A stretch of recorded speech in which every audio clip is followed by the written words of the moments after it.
Rebecca, the Maasai Changemaker, is inspired by the true story of a young girl in Kenya who was alarmed by the signs of climate change in her community. She educated herself about the problem, then galvanized her community and the government to take action. This children's picture book is the result of a collaboration between Ashoka and Worldreader. It is intended to inspire children everywhere to become changemakers and encourage adults everywhere to support them in their journey. In the land of the Maasai, in southwest Kenya, there is a girl named Rebecca. Rebecca lives near a large national park, where there are golden lions and big grey elephants. Rebecca's family keep cattle, sheep and goats and depend on farming the land for food for their animals. Rebecca goes to school and helps her family care for the animals when she is home. One very hot day, Rebecca finds her mama crying. "Our crops have been bad this year," she says. "Now our goats and sheep might die." At school, Rebecca asks her teacher why there has been so little rain this year. "We have had many days without rain," says her teacher. "When we have no rain, plants cannot grow.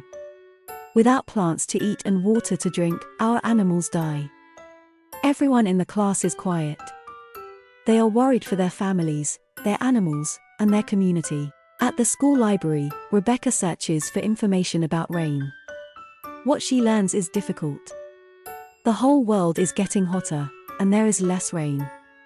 She learns a new term: climate change. Cars, buses, and airplanes are making the air dirty. Trees are being cut down and used to make buildings. And trash is buried in the ground. All these things are harming nature. For the whole day, Rebecca feels sad. What can just one girl do to help the whole world? Rebecca decides to talk to her teacher about what she has learned. "It is a big problem for the earth," her teacher explains. "But there are some things we can do to help, like planting trees to make nature stronger." As Rebecca walks home, it is hot and she stops to drink from her water bottle. She can't stop thinking about the lack of rain and how she can help her community. Then she has an idea. "I've learned so much about climate change," she thinks.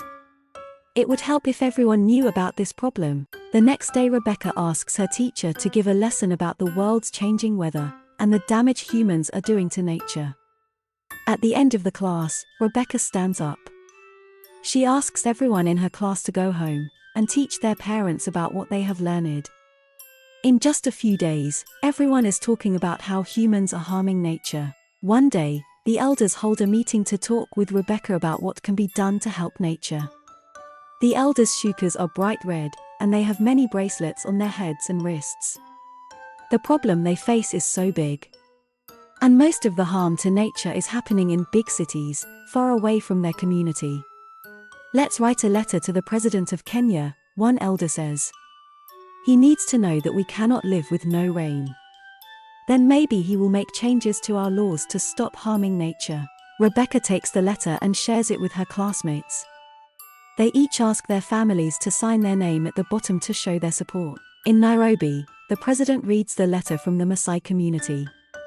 He has had many other letters from other parts of the country. "I need to help Kenya protect nature," he thinks. In the Maasai community, everyone agrees to plant a tree outside their home. Rebecca and her mother dig the hole together and put the seedlings in the soil. At Rebecca's school, the head teacher talks to all the students.